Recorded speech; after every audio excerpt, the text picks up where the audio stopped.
Bonjour à tous, ravi d'être avec vous. Bienvenue dans ce nouveau journal de la rédaction. En voici les titres. Comme un lundi matin, en gare de Poitiers, les usagers du TGV ont-ils eu leurs habitudes bousculées par le passage en grande vitesse de l'intégralité de leur trajet vers Paris? La première rame a eu du retard sur l'horaire prévu. Réactions et commentaires à suivre. Nous étions à bord avec eux. Et en ce début juillet commence, annonce la saison touristique sur notre littoral. La Charente-Maritime reste la destination estivale préférée des Français. Le représentant départemental de l'hôtellerie de plein air, Jean-Baptiste Dagréou, sera notre invité. Pas tout à fait les vacances encore pour notre page des sports du lundi. Freddy Vetto, qu'est-ce que vous nous emmenez découvrir aujourd'hui? Le baseball. Le baseball, exactement. Nous avons suivi un match des Boucaniers de La Rochelle. C'est la meilleure équipe de la région. Elle évolue en 2e division et espère accéder au plus haut niveau français. Découverte dans la deuxième partie de ce journal. Merci Freddy, à tout de suite.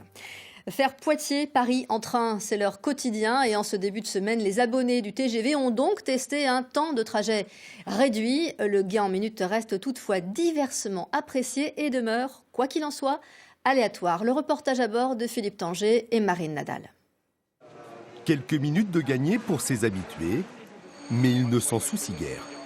Effectivement, les trajets vont être un petit peu raccourcis, mais globalement, ça ne va pas changer grand-chose au niveau des horaires, puisque les 10 minutes, on les a perdues depuis longtemps. Si le gain est d'une demi-heure par rapport à la semaine dernière, il n'est que de 8 minutes réellement. 1h18 au lieu d'1h26 il y a 6 ans, avant les travaux. Alors, un mal pour un bien ? On était souvent arrêtés sur la voie. Parfois, quand on avait des correspondances pour Voici, on pouvait les rater. Oui, je pense qu'on a été perturbés pendant plusieurs années. Ça valait le coup ? Oui, ça valait le coup. Néanmoins, ça valait le coup. Malheureusement, au bout de quelques minutes... Notre premier retard officiel, 5 minutes, là ils annoncent 5 minutes, en raison de perturbations. Une rengaine pour ce client abonné. Vous avez combien de retards cumulés là ces derniers temps ? Il y a une collègue qui m'a dit ce mois-ci plus de 800 minutes. En sachant que nous, je ne sais pas, ils vous l'ont dit peut-être, on a des compensations, mais nous sommes limités à 300 minutes. Donc au-delà, ils s'en foutent. Les abonnés paient en moyenne 547 € par mois, plus de 6 500 € à l'année. D'autres, usagers occasionnels, sont particulièrement satisfaits. Moi, je suis très content. Personnellement, je vis en Dordogne, nord du Périgord. La gare TGV d'Angoulême, pour moi, est à 30 minutes de voiture. Et aujourd'hui, ça me permet d'avoir des rendez-vous très tôt, en toute facilité, sur Paris. C'est vraiment très, très pratique. Malgré tout, le pouvoir d'attraction de la LGV en Poitou-Charentes reste limité, surtout quand on sait qu'à Tours ou Vendôme, les abonnés bénéficient d'une aide financière de la région Centre. Toujours à propos de grande vitesse, le président de la République Emmanuel Macron n'aura pas tardé à refroidir les espoirs de LGV d'autres villes comme Limoges. Il a plaidé pour d'autres choix. Nous l'écoutons. Le combat que je souhaite engager pour les années à venir, c'est celui des transports du quotidien, c'est celui de l'ensemble des mobilités prioritaires à mes yeux. En quelque sorte, en venant inaugurer ce grand projet ce soir, et ceux de la journée, je suis en train de vous dire, le rêve des 5 prochaines années ne doit pas être un nouveau grand projet comme celui-là. Ou plus exactement, si c'est cela ce que je vous promettais ce soir, quelque part je vous mentirai. Et quelle promesse le président de la République fera-t-il à 15h devant l'ensemble des parlementaires français réunis en congrès à Versailles? Pour mémoire, je vous rappelle que le Poitou-Charentes est représenté par 15 députés et 9 sénateurs. Et depuis les élections de juin dernier, 11 de nos députés font partie de la majorité présidentielle. L'enquête de ce journal à présent est la nébuleuse du groupe Marchand. Cette société est visée par plusieurs enquêtes pour abus de confiance et usurpation d'identité. Des personnes âgées se disent victimes d'escroqueries pour leurs travaux de charpente ou d'isolation. Antoine Morel et Hugo Lemonnier ont pu les rencontrer, mais aussi un ancien salarié qui nous explique des méthodes douteuses qui peuvent rapporter gros. Champagne, montres, voitures, hôtels de luxe. À 28 ans, ce directeur commercial du groupe Marchand affiche sans complexe son train de vie sur les réseaux sociaux. Son activité, proposer aux particuliers des travaux de rénovation. Dans cette propriété du Cognacet, Patrick Fiteau est le majordome. Il se souvient très bien du passage de Jean-Charles M. Est-ce que ce monsieur, vous l'avez déjà rencontré ? Oui, il s'est présenté ici et il est venu avec une Golf ici dans la propriété. Et qu'est-ce qu'il voulait ? Monsieur Vauquelin avait fait ça et ils se font passer pour Monsieur Vauquelin. Et en fin de compte, ils veulent recommencer et refacturer. Vous les avez vus ici? Oui, je les ai absolument vus ici. Oui, ils sont venus, ils sont rentrés, puisque voilà. Vous avez la 3. Voici la propriétaire des lieux, Evelyne Hensi, 86 ans. D'après notre enquête, les commerciaux du groupe ciblent les personnes âgées. Et tout commence au téléphone. La semaine dernière, il y a 15 jours, c'est la dernière fois, là, bêtement, j'ai accepté, parce qu'ils ont été tellement persuasifs et tellement... Alors, ils travaillaient pour une entreprise de Poitiers. Démarchage insistant, travaux parfois surfacturés, un système bien rodé. MGC Développement, Novia, Vecoa, quelle que soit la société, aux commandes, c'est toujours le groupe marchand. Une entreprise de moins de 50 salariés, commerciaux et ouvriers compris, avec des bureaux au Futuroscope. Et un centre d'appel à 2000 km de là, au Maroc. Basés à Marrakech, les prospecteurs qui recherchent des clients en France se feraient passer pour d'autres entreprises. Ce professionnel de l'isolation affirme que l'identité de sa société a été usurpée. Il a porté plainte. Pendant des années, il passait chez mes clients en disant qu'il venait de ma part. J'ai même appris il n'y a pas si longtemps que j'étais décédé. Apparemment, c'est-à-dire qu'ils disent carrément que je suis décédé, que c'est eux qui reprennent la boîte. Encore aujourd'hui, j'ai des clients qui m'appellent en me disant Monsieur Vauquin, ils se sont fait passer pour vous encore. Sous couvert d'anonymat, un ancien commercial confirme cette méthode de démarchage un peu particulière. Moi, en tant que commercial, je montrais ma carte professionnelle. Une fois sur deux, les gens refusaient le rendez-vous parce que forcément, on n'était pas la bonne société. Mais la plupart du temps, c'était ça. C'était contrôler sur des chantiers que la boîte n'avait jamais fait. La cible, c'était personnes âgées. Le mieux, c'était les personnes vulnérables. Nous avons tenté de joindre à plusieurs reprises les dirigeants du groupe marchand. Mais contrairement à leurs clients, ces professionnels du porte-à-porte refusent d'ouvrir aux inconnus.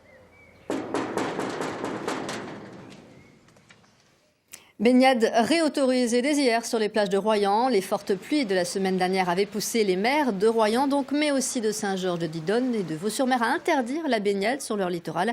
Les analyses opérées ce week-end ont levé les doutes sur la qualité sanitaire de l'eau. Un retour à la normale, valable probablement aussi pour les 2 autres communes. Et nous restons non loin des plages de Charente-Maritime avec notre invité en duplex de La Rochelle, Jean-Baptiste Dagréau, bonjour. Bonjour. Vous êtes président de la Fédération de l'hôtellerie de plein air de Charente-Maritime. Dites-nous, comment s'annonce cette saison ? Tous les feux sont au vert, donc elle s'annonce particulièrement bien pour le moment. Quels sont vos niveaux de réservation ? On est à plus 3, plus 4% par rapport à l'an dernier, qui était déjà une bonne saison. Sauf que cette année, on a fait une très bonne avant-saison, un mois de juin remarquable, donc on en profite. Le déclic météo, la dernière minute, ont joué le mois de mai aussi également, les beaux week-ends de mai ? Oui, on a eu un week-end de Pâques, Ascension, Pentecôte avec énormément de fréquentation. Et puis, si on se rappelle, l'an dernier, au mois de juin, on avait des grèves, on avait un très mauvais temps. On annonçait un 6% de remplissage, ce qui était un peu catastrophique. Alors que là, on est entre 35 et 60% pour certains établissements de moyenne de remplissage. Donc, les feux sont au vert. Est-ce que pour l'été, vous avez réussi à étendre un petit peu la saison au-delà de ces sacro-saints 15 juillet, 15 août ? Le problème qu'on a, c'est que les enfants sont toujours ne sont toujours pas en vacances. Pour nous, ça commence à partir du 10 juillet. On a perdu la première semaine. Mais on compte aller jusqu'au 3 août. On s'aperçoit que la fameuse dernière semaine d'août, elle est remplie maintenant. Et on essaie de remplir le début septembre. Alors longtemps premier, le département a un peu rétrogradé en termes de classement là sur l'année. Est-ce que ça vous inquiète ? Pas du tout. Pas du tout, parce qu'on a un département qui est très attractif, avec ses îles, avec son marais Poitevin. Donc la belle ville de La Rochelle, non, ça nous fait pas peur. On sait que nos clients viennent et reviennent chez nous. Donc, et puis avec plus de 3% de réservation par rapport à l'an dernier, qui était une très bonne saison pour nous, on se figure que ça ne peut aller que mieux. Est-ce qu'il y a des secteurs un petit peu plus difficiles, Royan peut-être ? Non, pas du tout. Alors pour tout vous dire, c'est même toute la Nouvelle-Aquitaine qui est en résultats positifs, qui annonce des résultats supérieurs à l'an dernier. Donc Royan a la même ouverture et le même taux de remplissage. Là où c'est un peu plus dur, c'est peut-être à l'intérieur des terres, mais ça l'a toujours été. Donc ils sont toujours en plus par rapport à l'an dernier. Merci Monsieur Dagréou d'avoir répondu à notre invitation. Ce week-end, Niort était à l'heure japonaise avec la 6e édition de son festival des arts japonais et des cultures imaginaires, Japanior. C'est un joyeux mélange permettant d'explorer la culture nippone dans ses formes traditionnelles, modernes et populaires. François Gibert et Pascal Épée sont allés de surprise en surprise. Regardez et écoutez. Un festival sous haute surveillance. Ici, on ne rigole pas avec la sécurité. Il n'y a que du beau linge. Le gratin des univers imaginaires s'était donné rendez-vous. Inquisiteur de l'univers de Warhammer 40 000, Ordo Malleus. Ezio Auditore. Et je fais partie de la Ligue des Assassins. Je suis le guerrier de lumière de Final Fantasy 1. J'aime le thé avec Alice, on prend du thé souvent. Je l'ai inventé en fait, mon personnage.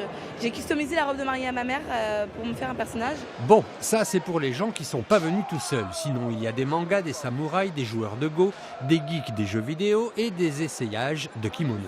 J'ai eu envie de mettre un costume traditionnel, voilà, pour respecter. D'abord, je crois qu'il y a un grand maître qui est ici, voilà, qui est venu tout spécialement jouer de la musique et faire de la danse. Donc voilà, par respect pour le Japon, pour ses habitants. Tiens, justement, le grand maître, il est là, il se cache un peu, mais il est venu exprès du Japon. C'est un virtuose du shamisen. J'apprécie beaucoup la culture traditionnelle occidentale. Je pense qu'on peut vraiment construire des passerelles entre les deux cultures. Ça fait partie d'un même univers. Au Japon, par exemple, le cosplay fait partie intégrale de la culture, comme la culture traditionnelle et la culture moderne populaire. Tout ça se mélange et en fait, c'est leur façon de vivre tous les jours. Et le mot de la fin, c'est pour le grand maître japonais. Vous savez, celui qui veut rapprocher l'Orient et l'Occident.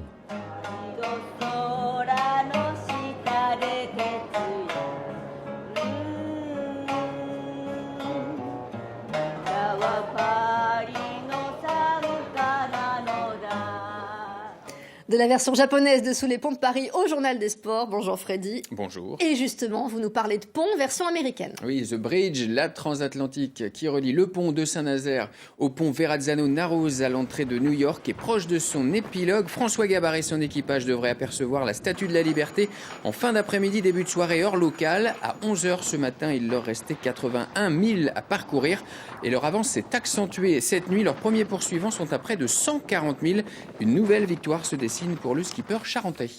Et nous restons sur l'eau après 2 départs de Douarnenez en Bretagne. La mini transat s'élancera de nouveau de La Rochelle. Oui, départ le 1er octobre pendant le Grand Pavois. Au programme 2 étapes, une première en direction de Gran Canaria, une deuxième vers le Marin en Martinique. 4050 milles nautiques à parcourir en solitaire sur un bateau de 6,50 m.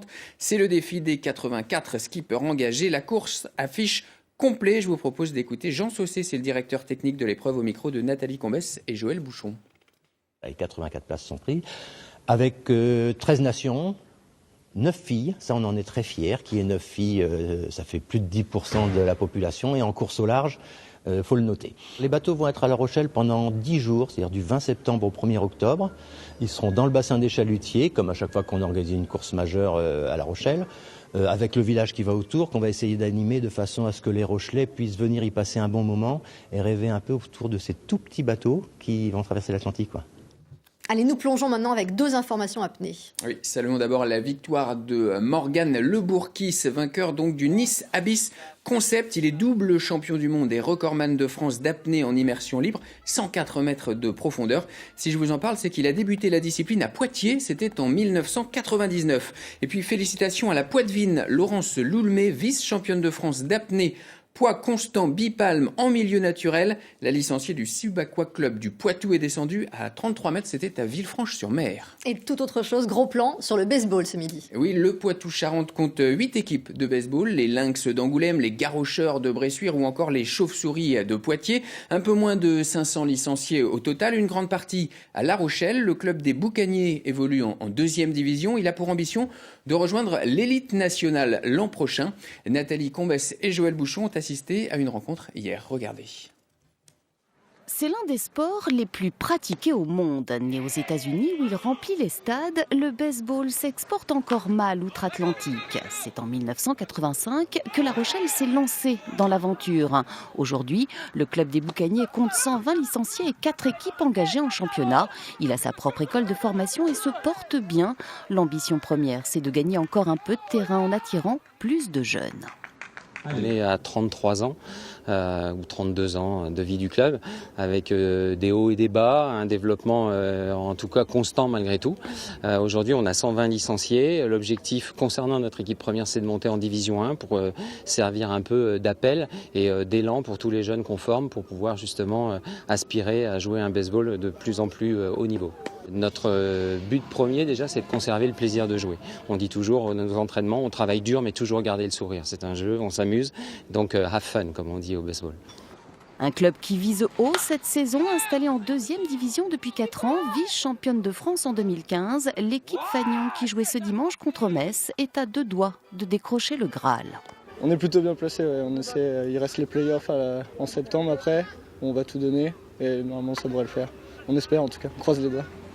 Ça fait quelques années qu'on est en D2 et là c'est le moment de monter. On en a un peu marre de rester toujours à la même division et c'est maintenant. On a les capacités pour, c'est notre année. Avis aux amateurs, le club accueille les 14, 15 et 16 juillet un tournoi international de baseball universitaire. À ne pas rater le samedi le match des étoiles qui verra s'affronter sur la plaine des Jeux à Portneuf les meilleurs joueurs mondiaux. Un coup d'œil à l'agenda, quels sont les rendez-vous sportifs à venir, Freddy? On commence par du tennis. La phase qualificative de la Copa del Sol réservée aux moins de 14 ans se poursuit sur les cours du Garden de Royan. La France affronte la Russie aujourd'hui pour une place en finale. Demain, les 2 finalistes participeront la semaine prochaine au championnat d'Europe en Espagne. Toujours à Royan, samedi, les Chamois niortais affronteront les Girondins de Bordeaux pour un match amical de préparation à la prochaine saison de Ligue 2 qui débutera le 28 juillet. Enfin, dimanche, Simon Pagenaud tentera de se rapprocher de la première place du championnat IndyCar. Le Montmorillonnais participera à la 11e manche de la saison sur le circuit ovale de l'Iowa Speedway, c'est à Newton. Enfin, pour conclure, un clin d'œil au Pictagoul. Les supporters du Poitiers Basket 86 ont obtenu le trophée du Fair Play 2017 de Pro B. C'est une récompense décernée par l'Union nationale des clubs de supporters de basket. Merci Freddy pour ces informations sportives. Prochain journal régional à 19h avec Sophie Gou. Moi, je vous retrouve demain midi, bien sûr. En attendant, le 12-13 se poursuit avec l'édition nationale et votre météo. Très bonne journée à vous. Retrouvez toute votre actualité régionale sur l'application France 3 Régions.